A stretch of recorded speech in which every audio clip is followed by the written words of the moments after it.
The rain had a memory. Rowan felt it in the way the cold seeped through the worn collar of his field jacket, a dampness that carried the scent of 1,000 autumns. It smelled of pine needle decay, of wet stone, of the deep, patient rust on the gate he'd passed a mile back.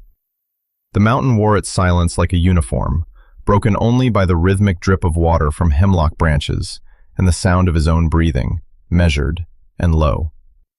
Beside him, the dog moved with the same quiet economy, a shadow of black and tan against the gray-green gloom of the forest floor. Sargent. The name was a piece of a life Rowan no longer claimed, but the dog wore it with an uncomplaining dignity. He was a German shepherd of a certain age, his muzzle salted with gray, but his body was still a collection of lean lines and coiled potential. He did not trot or bound. He flowed over the terrain, his paws making almost no sound on the slick bed of fallen leaves. His dark eyes missed nothing, a constant sweeping inventory of the world. He was not a pet. He was a partner, the last remnant of a promise made in another country, under a different sky. Rowan's own body felt like the landscape, worn by weather, etched with lines that told stories he preferred not to read. He moved with a hunter's grace, his shoulders broad under the faded plaid of his shirt, his boots scuffed and trusted. His gaze was the same as the dog's, a habit of assessment that never truly shut off. He scanned the tree line, the hollows, the places where shadow pooled like black water. It was a reflex, ingrained so deep it felt like a part of his bones. He was looking for nothing and everything. They walked this trail 3 times a week, a perimeter check on a life Rowan had built out of solitude and silence. It was a routine, and in routine there was a semblance of peace. The cold air was clean, the effort was honest, and the dog's presence was a steady, grounding weight. Sargent was the only living thing whose silence Rowan trusted completely. The dog never asked for explanations. He simply was. A fact. A constant. Then the routine broke. It was not a sound or a sight, but an absence of one. Sargent stopped. He did not freeze in a point or bristle with aggression. He simply ceased his fluid forward motion, planting his feet in the mud and moss. His head came up, nostrils working, tasting something on the air that did not belong. A breath held. A shift in posture so subtle only a man who had spent years learning the dog's language would notice. Rowan stopped beside him, his hand falling instinctively to the dog's neck, the fur thick and damp. He felt the tension there, a low hum of inquiry. "What is it, boy?" he murmured, his voice a rustle of dry leaves. He scanned the woods ahead. Nothing. Just the endless, dripping sentinels of Douglas fir and cedar, their branches heavy with mist. He smelled only the wet earth, the sharp tang of pine resin, but the dog smelled something more. Sargent took a half step, then another, pulling away from the established trail and toward a dense thicket of salal and sword fern. It was not a lunge of pursuit. It was a pull of certainty, a question that demanded an answer. Rowan followed, his hypervigilance sharpening from a dull ache to a fine point. The air grew colder as they moved into the deeper woods, the light thinning to a bruised twilight. The dog was tracking something Rowan's senses couldn't find. Not an animal scent, not wood smoke, something metallic and wrong. The faint chemical bitterness of old decay, of oil and insulation slowly surrendering to the patient damp. The structure rose out of the mist like a forgotten ghost. It was an old Forest Service lookout tower, a relic from a time before satellites, its steel legs bleeding rust down to the concrete footings. It was not on any of his maps. It shouldn't have been here. Most of these had been torn down decades ago, liabilities left to rot in the wilderness. This one stood defiant, a skeleton against the low, heavy sky. The paint was gone, peeled away by years of rain and ice, leaving the gunmetal gray of the frame exposed. Rust spread across the hull of the cabin like a wound that refused to scab. Sargent stood at the base of the steel ladder, looking up. Not a growl, not a bark. Just a focused stillness that was more unnerving than any sound. Someone had been here. Recently. The ferns around the base of the ladder were trampled, the mud disturbed by footprints that were not Rowan's. He crouched, touching the edge of a print. A heavy boot, deep tread. Not a hiker's. More like a work boot. He looked up at the cabin, a box of glass and steel suspended 60 feet in the air. The wind, funneling through the surrounding peaks, moaned as it passed through the corroded frame. It sounded like a lament. He placed a hand on the ladder.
Something human. The smell of a body living in a confined space for a long time. The small room was Spartan. A cot with a folded gray blanket. A small table with a single chair. On the floor, stacked neatly against one wall, were cardboard boxes of military-style rations, plastic jugs of water, and a small propane stove. Someone had survived here. Someone had planned to. This was not a lost hiker's desperate shelter. This was a hideout. A deliberate retreat from the world. Rowan moved carefully into the space, his senses on high alert.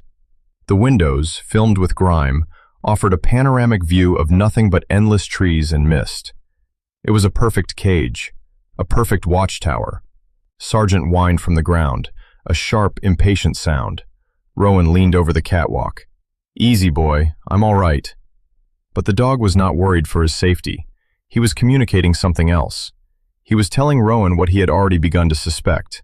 The person who stayed here was gone, but their story was not. On the table, a map was weighted down by a rock. It was a topographical map of the region, crisscrossed with hand-drawn lines, escape routes, observation points, supply caches. The work of a man who knew how to read terrain, how to survive in it, and how to disappear. Next to the map was a small, worn, leather-bound journal, its pages warped by the damp. Rowan opened it. The handwriting was precise, disciplined. The entries were dated, but they spoke of weather patterns, animal sightings, the slow passage of seasons. Nothing personal. It was a log, a soldier's log. Then he saw it. Tucked under the cot, almost completely hidden in the shadows, was a standard-issue military footlocker. It was locked. He knelt beside it, running his fingers over the cold, painted steel. He knew this type of locker. He'd lived out of one for years. It was a box for the things you couldn't carry but couldn't bear to leave behind. A smell hit him then, a ghost on the stale air. The faint, sharp scent of gun oil. Not fresh, old.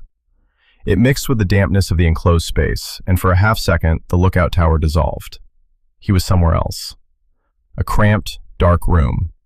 The smell of sweat and fear and oil. The low hum of a generator. The pressure of waiting. The silence before the breach. His breath hitched, his heart hammered against his ribs, a frantic bird trapped in a cage. The door. Just get through the door. The memory was a physical force, pressing the air from his lungs. He saw a flash of a face, eyes wide in the green glow of night vision. A hand reaching. A sound that was not a gunshot, but something worse. A sickening, wet thud. He squeezed his eyes shut. A bark from below. Sharp, imperative. It sliced through the fog of the past. "Sergeant." Rowan opened his eyes. He was on his knees in the lookout tower, his hand clenched on the handle of the footlocker. The cold of the steel was an anchor. He took a slow, deep breath, then another. The dog barked again, calling him back to the present, back to the rain and the wind and the solid world. "I'm here," he whispered. His focus returned, sharpened by the adrenaline. He examined the lock. It was a simple padlock, but sturdy.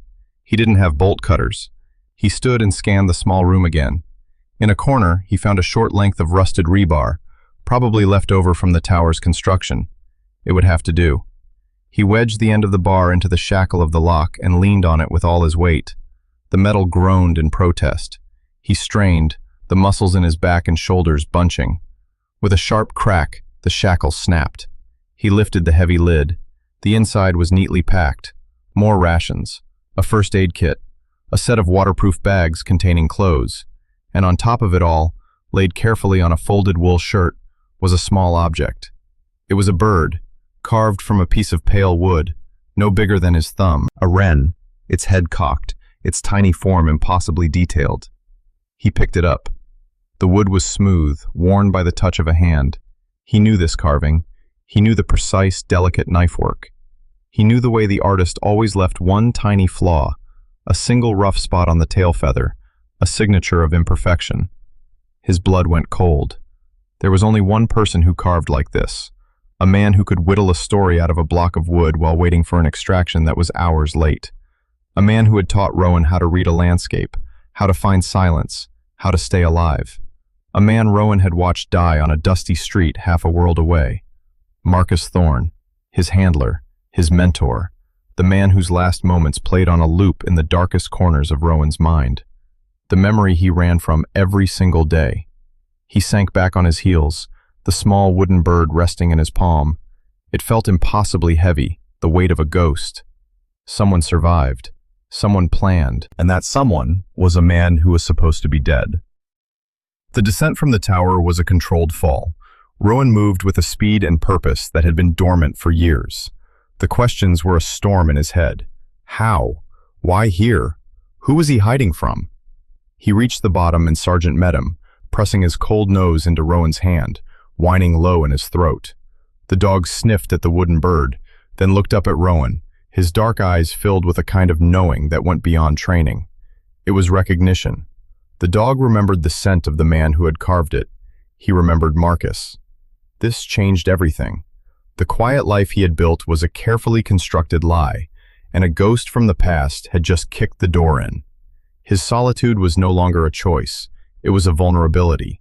He needed help, but trust was a currency he had long since spent.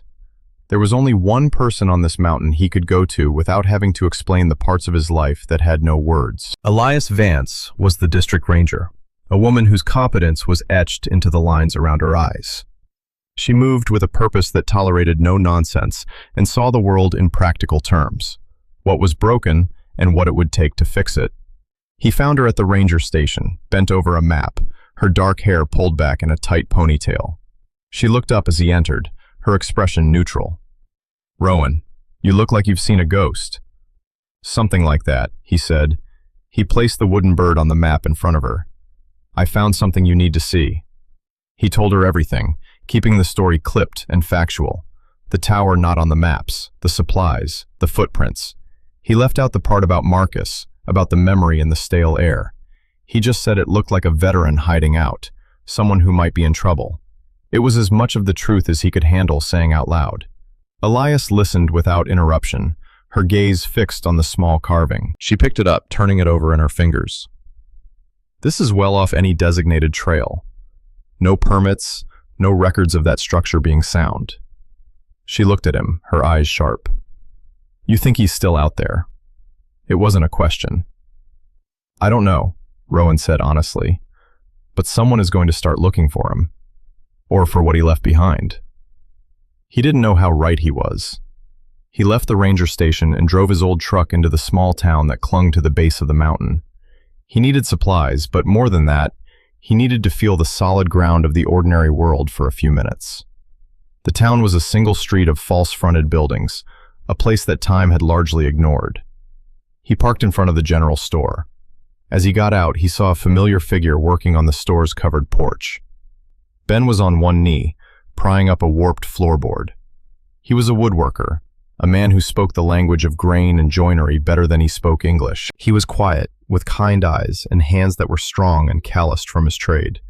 He and Rowan had an unspoken understanding, a friendship built on shared silences and the mutual recognition of old wounds. Ben had served too, in a different war, a different branch, but he carried the same quiet stillness. Ben looked up as Rowan approached, a small smile touching his lips. He didn't ask what Rowan was doing in town. He just nodded. Bored was a trip hazard. He gestured with his hammer. Simple, factual. Rowan watched him work for a moment, the precise, efficient movements. Looks like it. Ben finished seating the new board and stood up, wiping his hands on his jeans. He looked at Rowan, really looked at him, and his smile faded. His gaze was steady, taking in the tension in Rowan's shoulders, the haunted look in his eyes. He didn't say, "What's wrong?" He didn't pry. He just disappeared into the store for a moment and came back with 2 steaming mugs of coffee. He handed one to Rowan. "Figured you could use it." Rowan took the mug, the heat a welcome shock against his cold hands. "Thanks, Ben." Their eyes met over the rims of their mugs. For a single held beat, the noise of the world fell away. In Ben's gaze, Rowan saw not pity, but a profound and simple understanding. It was a look that said, "I see you. I'm here." A warmth spread through Rowan's chest, an unfamiliar feeling he did not examine, an ache he couldn't name. It was gone as quickly as it came, leaving behind a quiet sense of stillness. "Porch is solid now," Ben said, breaking the silence. He gestured back toward the mountains. "Storm's coming in. Be careful up there." "Always," Rowan replied, the word feeling like a lie. He had never been more off balance in his life. He felt the ghost of Marcus Thorne standing right beside him, a silent observer to this small, fragile moment of peace. The next morning, a sleek black sedan that was profoundly out of place on the gravel road to his cabin pulled into his driveway. A woman got out. She was dressed in an expensive-looking pantsuit, her hair perfectly styled. She moved with the placid confidence of someone who is accustomed to being in charge. Sargent, who had been dozing on the porch, rose to his feet in a single silent motion. He did not bark. He simply stood, a living barrier between the stranger and the door. "Mr. Rowan?" the woman called, her voice smooth and pleasant. "My name is Catherine Albright.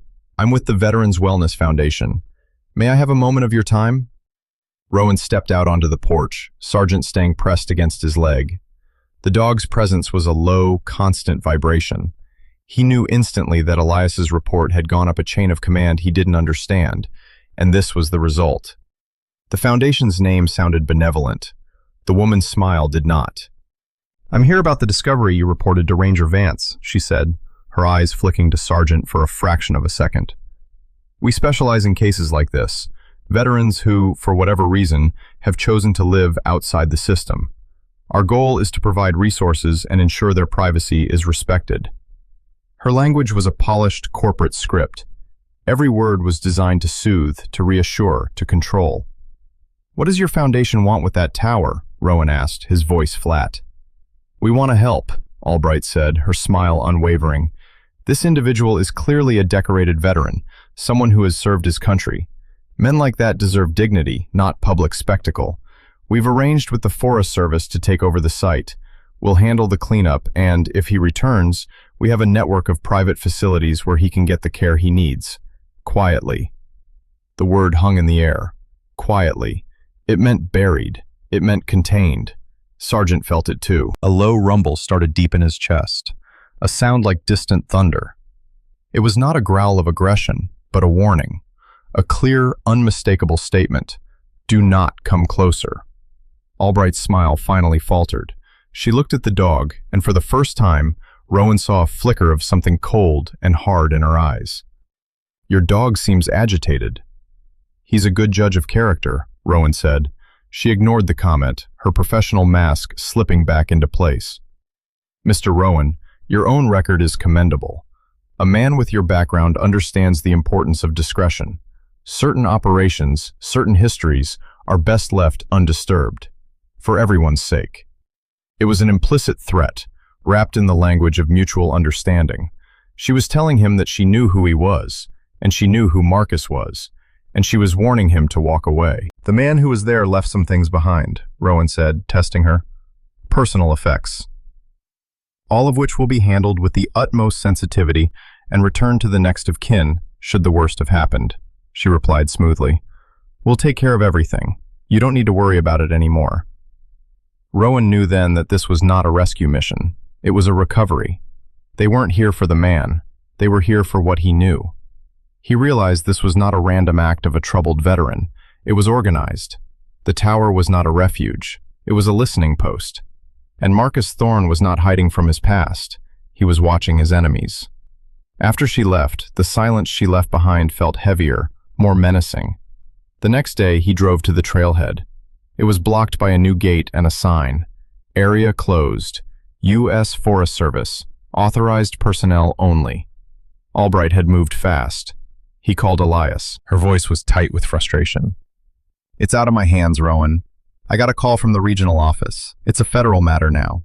They cited environmental contaminants at a historic site. It's a boilerplate excuse, and we both know it."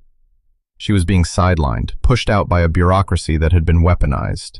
He went back to his cabin, the feeling of being outmaneuvered, a bitter taste in his mouth. He had walked into a trap of his own making. By reporting the tower, he had led them right to it. The footlocker, the journal, the map, they would all be gone now, sanitized by Albright's sensitive handling. He was alone. The one person he'd reached out to had been neutralized. The system was working exactly as it was designed to. The old guilt came back, a suffocating tide. It was the same feeling of helplessness he'd felt that day, watching Marcus's team walk into an ambush he should have seen coming. He had hesitated for a split second, questioning the intelligence, and that second had cost them everything. He had failed to make the right call. He had failed to protect his team. He had failed the man who had taught him everything, and now he had failed him again. He retreated into the familiar darkness. He unplugged his phone. He sat in his chair as the light faded, the four walls of his cabin feeling more like a prison than a sanctuary. He thought about leaving, packing his truck and just driving, finding a new mountain, a new silence. It was what he always did. When the pass got too close, he ran. He pushed everyone away. He had already pushed Elias away, telling her to drop it for her own good. He wouldn't call Ben. He wouldn't drag him into this. Isolation was safer. He looked over at the door, expecting to see Sergeant waiting, ready for the command to leave. But the dog was not at the door. He was lying on the floor in the center of the room, his body squarely between Rowan and the exit. He was not asleep. His head was on his paws, but his eyes were open, fixed on Rowan. He was not whining or demanding. He was simply present, patient, unshakable. The dog's stillness was a quiet act of defiance. He had followed Rowan into solitude, but he would not follow him into surrender. He would not leave. And if the dog would not leave, Rowan could not run. It was a simple, profound truth. The dog's loyalty was an anchor, holding him in place against the pull of his own despair. He sat there for a long time, the man and the dog, locked in a silent conversation. The wound from his past was open, bleeding into the quiet of the room, but this time, he was not alone with it. The dog stayed. Sometimes the Lord doesn't send a thunderclap or a burning bush. Sometimes he sends a dog who refuses to move, a silent testament to a loyalty that asks for nothing in return. A creature that simply stays, holding space for our own brokenness until we have the strength to stand again. If you have ever been blessed with such a faithful companion, a silent witness to your struggles, who loves you not in spite of your scars, but because of them, please take a moment to like and share this story. Subscribe to our channel so we can continue to share these reminders that God's grace often arrives on four paws, with a cold nose and a warm heart. Night fell. The decision was made not in a moment of courage, but in a moment of quiet refusal. He would not run. He owed the dog that much. He owed Marcus that much. He got up and began to prepare. He dressed in dark clothes, checked the edge on his knife, and packed a small bag with a headlamp, a pry bar, and some water. He was going back to the tower. He was breaking the rules. He was done being managed. He and Sergeant moved through the woods under the cover of a moonless sky. They bypassed the new gate, slipping through the trees like wraiths. The forest at night was a different world, a place of heightened senses. Every snap of a twig, every rustle of leaves was magnified. Rowan felt a familiar calm settle over him. This, he understood, the mission, the infiltration, the quiet, deadly focus. The tower was a black silhouette against the slightly less black sky. There was no sign of a guard, no security cameras. Albright was arrogant. She believed her bureaucratic walls were enough. She was wrong. Rowan climbed the ladder again, this time with a grim determination. The door to the cabin was now secured with a heavy-duty padlock and a metal hasp bolted to the frame. He used the pry bar. The wood around the bolts splintered and groaned, the sound obscenely loud in the stillness. Finally, with a shriek of tortured metal, the hasp tore free. He swept the inside of the cabin with his headlamp. It was exactly as he'd feared. The cot was bare. The table was empty. The boxes of supplies were gone. The footlocker was gone. The place had been stripped, sterilized. Albright's team had been thorough. He felt a surge of despair. He was too late. Again. Then he heard a scratch from below. Sargent was on the catwalk. The dog must have climbed the ladder, a feat of agility and determination that startled Rowan. The dog ignored him, his focus absolute. He padded past Rowan and went straight to a small, low door in the back of the cabin, a maintenance closet Rowan had barely noticed on his first visit. The dog began to paw at the floor just in front of it, his claws making a frantic scratching sound on the old wood. Rowan knelt beside him. "What is it, boy? What did you find?" He ran his hands over the floorboards. They seemed solid, but Sargent was insistent, whining and digging at one particular spot. Rowan took out his knife and worked the tip into the seam between two boards. He pried. The wood was soft with rot. It gave way, revealing a dark space beneath. It was a shallow crawl space filled with old wiring and insulation, and something else. Tucked into a corner, wrapped in a heavy, waterproof oilskin bag, was a small, rectangular object. He pulled it out. It was a digital field recorder, the kind journalists and investigators used. Beside it was another, larger waterproof bag. He opened it. Inside was a thick stack of envelopes, bound with a piece of twine. Letters. He sat on the floor of the ransacked cabin, the dog pressed against his side, and pressed the play button on the recorder. A voice filled the small space. A voice he hadn't heard in years, rougher now, weathered, but unmistakable. "If you're hearing this, Rowan, it means I miscalculated.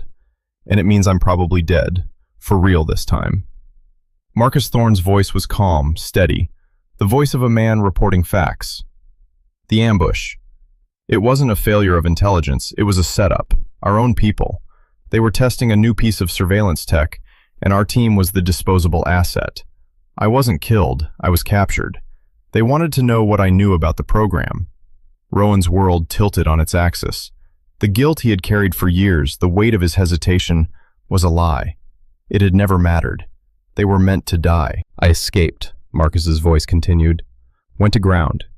I've spent the last 5 years tracking them. The program went private. It's run by a corporation that hides behind a philanthropic front, a Veterans Wellness Foundation. They find vets who are lost, off the grid, and they use them. They leverage their skills, their access, their pain. They disappear them when they're no longer useful.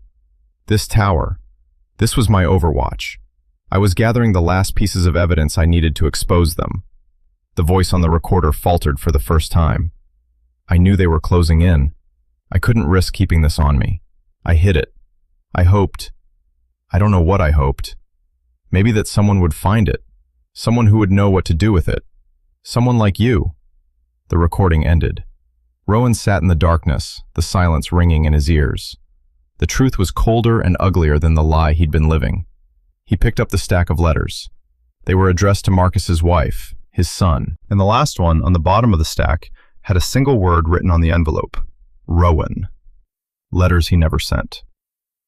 He didn't go back to his cabin. He drove straight to Ben's workshop on the edge of town. The lights were on. Ben was at his workbench, planing a length of cedar, the shavings curling at his feet. He looked up when Rowan came in, his expression calm, as if he'd been expecting him. Rowan's voice was tight, strained. "I need a place to store some things, quietly." Ben didn't ask what things. He didn't ask why. He just nodded toward a heavy, antique cabinet in the corner. "Lock on that is older than this town. No one will look there." He went back to his work, giving Rowan the space he needed. Later, after Rowan had secured the recorder and the letters, Ben came over with a thermos and 2 bowls. It was a thick, hearty stew. They sat on a workbench in the quiet, sawdust-scented workshop. The only sounds the hum of the overhead light and the gentle hiss of the rain on the tin roof. The silence stretched, comfortable, solid. Finally, Ben spoke, his voice low. "You don't have to carry it all alone, you know." He reached out and put a hand on Rowan's shoulder. The touch was firm, grounding. It wasn't a gesture of pity, but of solidarity. A simple, profound statement of presence. "I am here. We are here." Rowan didn't pull away.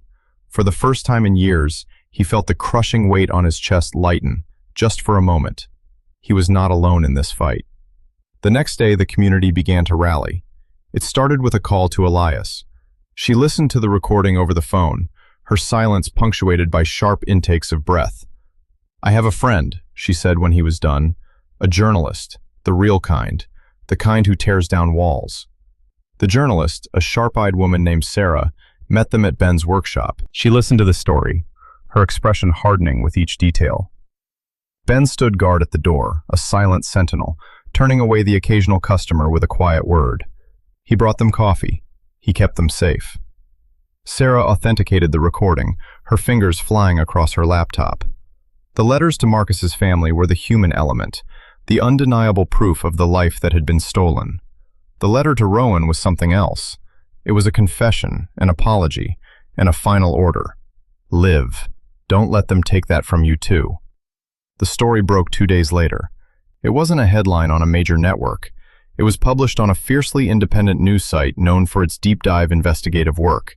It was methodical, undeniable, and devastating. It laid out the entire conspiracy, backed by Marcus's testimony, corroborated by financial records Sarah's team unearthed, connecting the foundation to a shell corporation with government contracts. The letters were not published, but their existence was noted, a testament to the human cost. Albright and the foundation responded with calm deflection. They called it a baseless attack by a disgruntled individual. They issued statements about their unwavering commitment to veterans. But the truth was out, a seed planted in the public consciousness. An internal investigation was launched.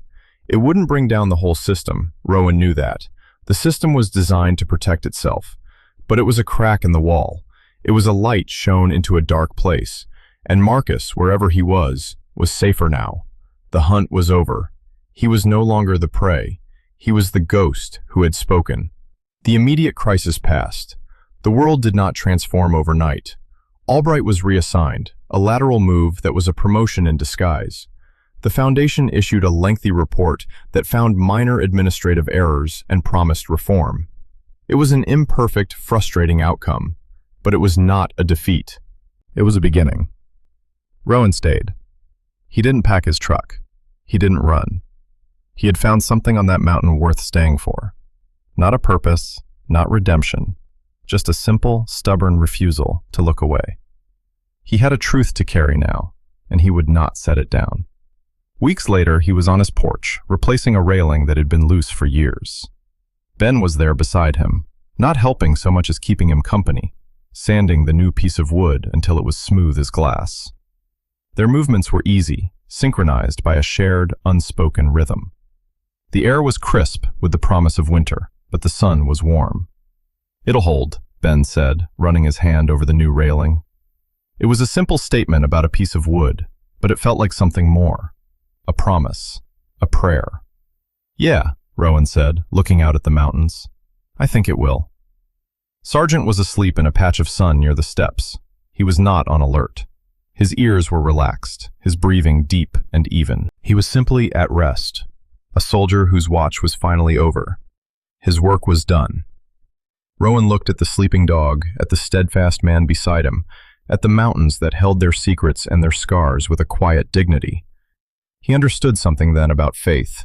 It wasn't about a grand design or a divine intervention. It was smaller, quieter. It was the unwavering loyalty of a good dog. It was the silent solidarity of a true friend. It was the choice made every day to stay, to mend what was broken, to stand guard over the truth, no matter how heavy it became. The world is full of broken things, broken systems, broken people, broken promises. And it is easy to believe that we are alone in the wreckage. But the Lord does not always promise to fix what is broken. Instead, He promises to be with us in the breaking. He sends us companions for the journey, those who will sit with us in the silence, who will place a hand on our shoulder and remind us that we do not have to carry the weight by ourselves. May God bless you and protect you, and may He send you a friend who knows the language of your silence, a companion whose loyalty is a shield against the dark. Sometimes the most profound act of faith is simply choosing to stay.